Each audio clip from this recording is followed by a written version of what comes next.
Dealing with change is something that I'm not good at in my life, but I've had a ton of practice at. Petey wasn't one to share his emotions a lot. He didn't complain about things. I love my family, you know. They're the people that mean the most to me. Me and my siblings we're all super close. But I think it's through the struggles that we've been through in our lives that we're so close. Nobody wants to see their family end in divorce. Like, you don't want to see a family torn apart. I told him when he was on his mission, and I knew that would be difficult, but he just said, I trust you, Mom. You do whatever you think is going to be the best for our family and for yourself. You got a call home on Christmas, and that's when they hit me, and I was just like torn apart. Just having to make 2 separate calls to talk to my family was definitely tough. I learned really fast, like, if you think that you have your life figured out, like, I just imagine God chuckling and, you know, like, just wait. It was crazy. It was one night we got home from just, you know, regular missionary work and just getting ready for bed, and then I get a call from my mission president, and, you know, that could be good or bad. You never know. So I answer, and he's like, hey, we got your good friend on the other line. I told him it's okay if you guys talk, and so I talked to my coach, and it was crazy. He just told me that he can bring us to BYU. He's gonna help us write our letters because you have to get released from your last school if you sign. So he's gonna help us through the process. So it was so nice to have a family friend, really, you know, like somebody who's been a father figure to help me get to BYU. He came back to 2 kids getting married, so he had 2 brother-in-laws.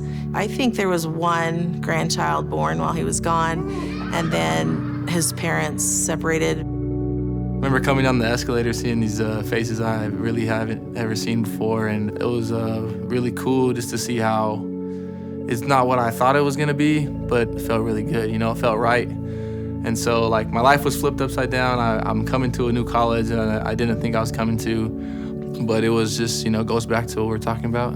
Just another, like, curveball that ended up working out how it was supposed to. So at first it was difficult, and I had a lot of questions, but it felt like it was all happening the way it was supposed to happen. He got voted captain at a really young age. He was only a sophomore when he got voted to be a team captain.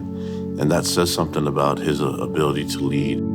Gone through a lot in his career, a lot of ups and downs through injuries in his personal life, and just, he's a guy that just always has a smile on his face. And despite what he's gone through, he's one of the most likable guys on the team, just because he carries himself in that way. When people are stressed out about their own life, it's interesting to see Lopini serve others during that time, you know, and I know that he's not concerned for his own family and his mother, but to see him reach out and help other people that are in need, that's special. That's the way his mom and dad raised him anyways.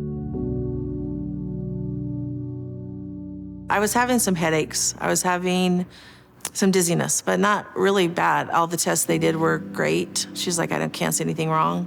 Let's just do an MRI to be safe. The doctors ended up telling her that she had a tumor in her brain.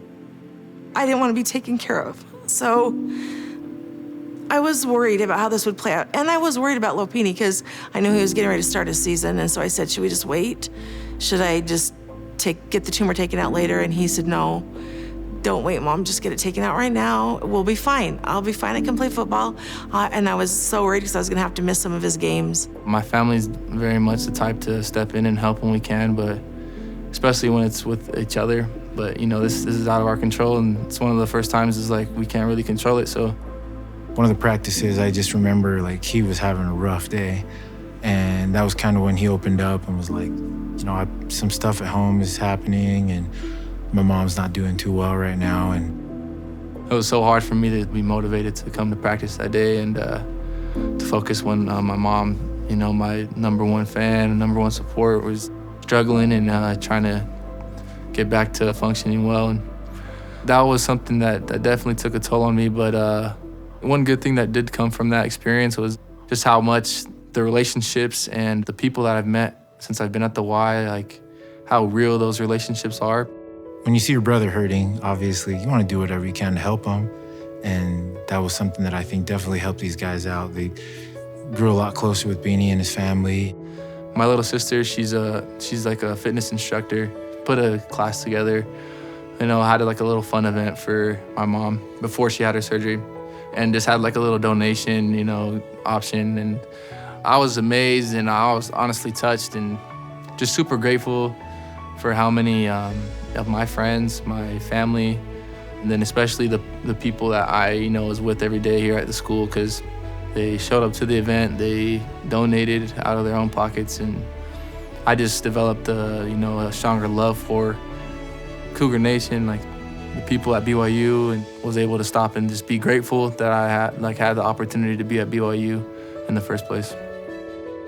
His mom means everything to him, and so it was cool to see everybody just rally around him and help him out through that time, and for him to bounce back and just keep things going with football. It's a testament of his work ethic and him pushing through trials and stuff. It was cool to see that.